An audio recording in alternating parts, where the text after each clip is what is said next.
This is Marty Wilson. It's June 13th, 2013. I'm sitting in the home of Jean Orevach. Orevach. At 103 Carnation Drive in Clark Summit, Pennsylvania. And we're here today to talk about Sterling Strauser. But before we do, would you just tell us a little bit about yourself, where you grew up, those kinds of things? Okay. Actually, I was born in East Stroudsburg, and Sterling Strauser did a lot of paintings of Crystal Street and the train station. Mm-hmm. And when I was born, my parents rented a house, which would have, I don't even know what the street would have been. It wasn't Crystal Street, but it was in back of it. And when I was a baby, that's where I lived. Yeah. And then they moved to Stroudsburg to a farm. But then when I was in 5th grade, we moved back to East Stroudsburg, right across from where Kmart is now. That was the house I grew up in, 66 okay. Brown Street. Uh-huh. And living there, I walked to the laboratory school, which was taught mainly by the professors of East Stroudsburg College at the time. And I went to 5th and 6th grade there. And they had student teachers from the university. Mm-hmm. So I went to East Stroudsburg High School, and then I went to East Stroudsburg College and stayed there and became a teacher. So I have a lot of background in East Stroudsburg. What did you teach? Elementary school. In East Stroudsburg? I started out in Rose Tree, Pennsylvania. Rose Tree? Yeah, it's near Philly.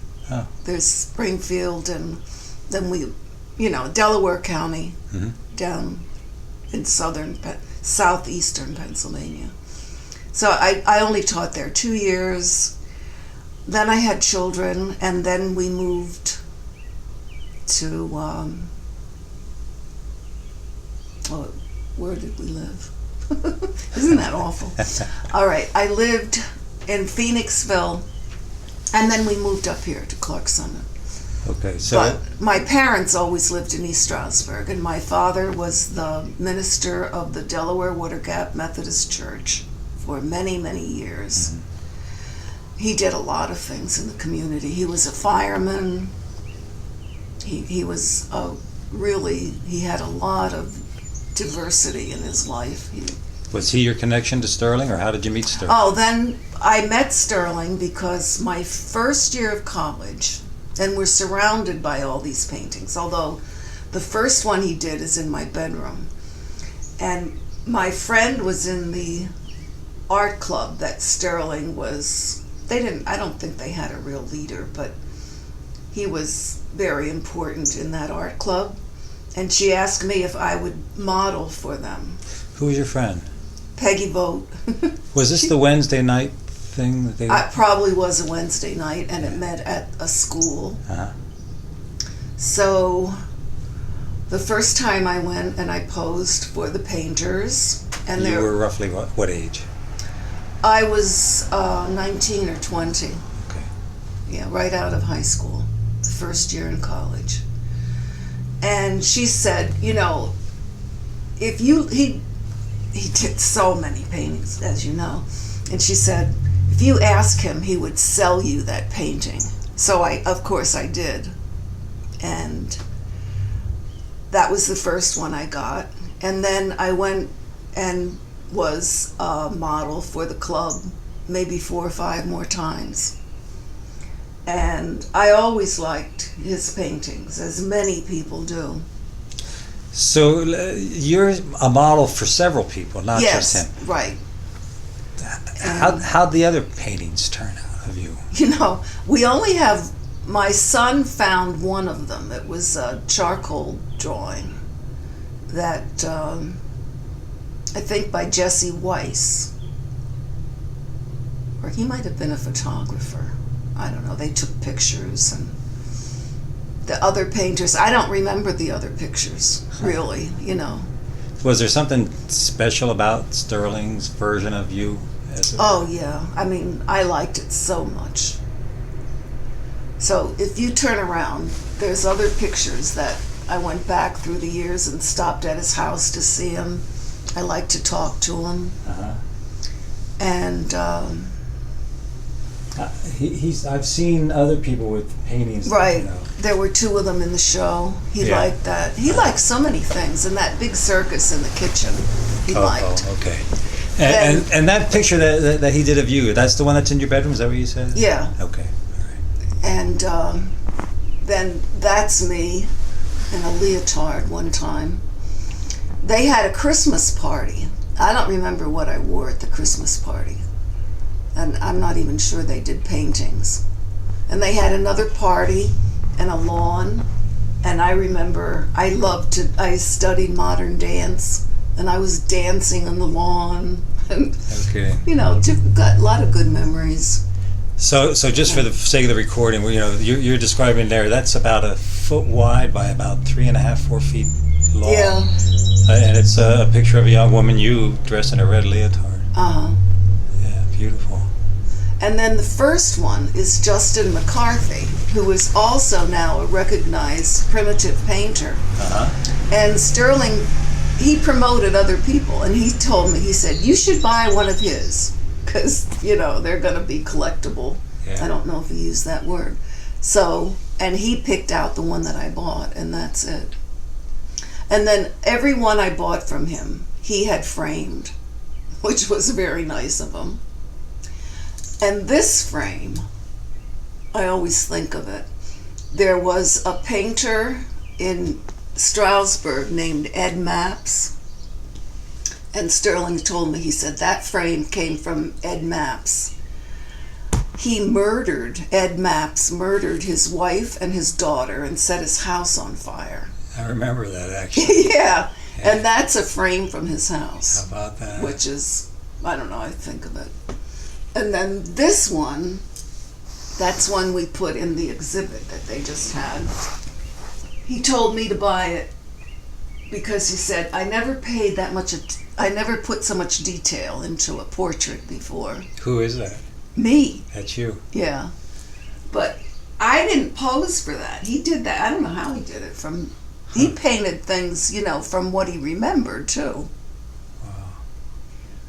And then that was a dancer. I always liked dancers, and I bought that from him. And my grandson is an artist. That one on the end, my grandson did, of me. Wow. You've been the subject of a lot of paintings. Yeah. Seth, my grandson, said, he took a picture of me, and he said he was going to paint that. I didn't know it would be so big. So you were an artist, but you weren't a painter. You were I was a dancer. You ever think about picking up art, painting? You know, I did one painting, and I remember in college, you know, we had a good art department, and I did some sculptures and things then. I'd rather collect it than paint it myself, because... So let me see, you're 18, 19 years old, and he does a portrait of you, and you end up buying it from him. Mm-hmm. Now, when I was 18 or 19, I had no money. I mean, were these expensive paintings? No, I think he charged me $7 for it. And now, they had an auction at the Strauser exhibit with community loans, which none of the community things were auctioned, I don't think, but different paintings of his they auctioned off. And one of them, of the deer head, or the racetrack, I forget which one it was, went for $4,200. So his paintings are valuable, and probably in a gallery they go for a lot more. So how long did you model for this group? It was a few years. So that would have been 56, 57, 58. And then in January of 60, I graduated from college, and that's when we moved down near Philly. So is that when your sort of contact with Sterling ended? No, I always went back, because this one is dated 1959. You know, I don't know if any of the others are dated later. Maybe the circus I bought later, because I lived in an apartment for 6 years, and then we bought a house, and it had a lot of space, so I went and I bought that big circus, which which I have always loved it. Mm-hmm. Did you ever pose for him individually, or was it always in the group? In the group. Yeah. And then how did you said you went to his house. How did that come about? Well, he lived on Cortlandt Street? Antelomic, maybe? Antelomic Street. And my sister lived up on Smith Street. So when I would go from 66 Brown Street, which is down where Kmart is now, and walk up to my sister's, I always went by his house. And probably sometimes I just went to his house on purpose just to talk to him, because he was always so nice, and his wife. And he had a cat, which he's painted pictures of it, Jasper. And he would put a harness and a leash on the cat, and it wasn't allowed to run free. He tied it up outside in his yard. What else do you remember about the house? Oh, the house was just an old house. I don't know. The house I grew up in is 100 years old, so his was at least 80 years old. Just an old type house. And he had a shed out back, and he kept a lot of paintings in the shed, and there were paintings all over the house all the time. So when you walked in the door, you saw lots of paintings, not necessarily hanging on the wall, but leaning against the wall, and because he was selling them. Was he? Did you go there with the intention to buy paintings? Oh yeah, I always liked, if I could, to buy some. You know, if he had something that he would sell to me. And the chicken back there. My youngest son. I have 3 sons. And the youngest one was with me, and he was a baby. And he looked at that, which I didn't pick it out. My son Jay said, "Chick, chick." And Sterling gave it to him. Oh, yeah. Which was very nice of him. He was apparently a very generous kind of a person. He was. He was very friendly, happy, real, just a great person. Can you comment at all about, I mean, I know you're not a painter, but can you comment about, did you observe anything about his style or his technique? Or? Well, he painted fast. That's what I don't know how he did it. Because that one portrait that was done probably in less than an hour. And I don't know about the others. I don't know how long they took. Because I was there for that one. I don't know how long it took him. And this one, he had very bad sight. And then his sight got better, probably from an operation. And he had this dark period. So that's iris. And that's when he couldn't see that well. So it came out all dark like that. Huh. So he had something wrong with his eyes? Cataracts or something? I think worse than cataracts. Maybe it was cataracts. But when you see his self-portraits, you always see the little round glasses. And I know that he probably mentioned to me that's why that one was that way, because he couldn't see that well. And the circus is interesting too. Like he remembered doing these paintings. And if you look at the circus, in the front, there's a man just sitting there all alone, and that's him. Because he had to go to the circus by himself, because his wife or anybody else couldn't go with him, and he was lonely at the circus. But he still painted all this elaborate circus and this one man sitting there. I have to look. I love to with look his head down. Yeah. A lot of people have said he was a very encouraging kind of guy. Did he know that you were a dancer? Did he? Oh yeah. Did he encourage you, or did he stick pretty much to the painting stuff? Pretty much to paintings. Yeah. But I think because I was so much in awe of him and liked him so much. You know, he probably liked the praise from, like most people, which he knew how much I liked his painting. Did you have much contact with his wife? She was there in the house every time I went to the house, but she would be doing something in the kitchen or her own thing, and mainly it was me talking to Sterling. So she didn't join in. All right. Describe, if you were going to go there to buy a painting, would you go there intentionally to buy a painting, or would you go to visit him and say, oh, there's a nice painting, maybe I'll buy that? Or I don't know how it came about. I know because I ended up with 10 of them. So I don't know how I asked him, what I could buy, or if I was looking at them and I'd like to buy something. And well, how did the negotiation take place? Did he always have a set price, or do you think that he, looked at a 20-year-old young woman and said she doesn't have much money, and so? I'm sure. Yeah. I'm sure he could get more for them at the gallery. So he didn't seem to be the kind of guy that really tried to get as much money as possible out of this painting. Not with me.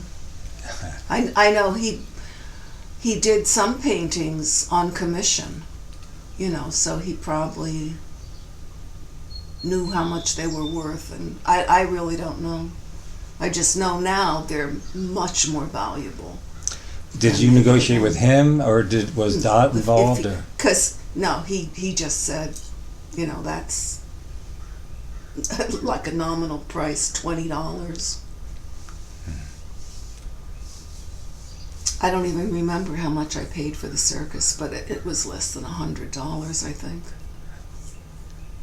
So what do his paintings, what's special about them for you? I mean... Well, that's a good question. They're artistic. They are just lovely to look at.